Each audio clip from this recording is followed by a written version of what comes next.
जनसंवाद खबर में आपका स्वागत। घोसी विधानसभा क्षेत्र के कई प्रखंडों में राष्ट्रपिता महात्मा गांधी के जयंती के पूर्व संध्या पर चलाया गया स्वच्छता अभियान कई समाज सेवी, राजनीतिक दल के कार्यकर्ता एवं समाज सेवियों ने लिया भाग।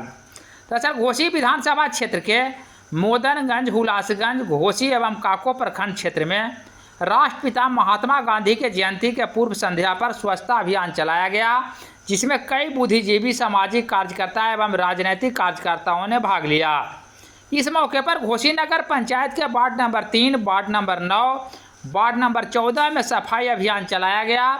वहीं मोदनगंज प्रखंड के धोबड़ी समेत कई गांवों में राष्ट्रपिता महात्मा गांधी के जयंती के पूर्व संध्या पर सफाई कार्यक्रम का आयोजन किया गया।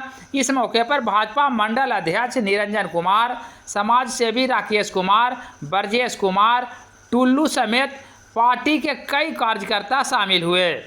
इस दौरान लोगों ने हाथ में झाड़ू लेकर गांव के गलियों में सफाई अभियान चलाया, जिसमें कई कार्यकर्ता सड़क पर सफाई करते नजर आए।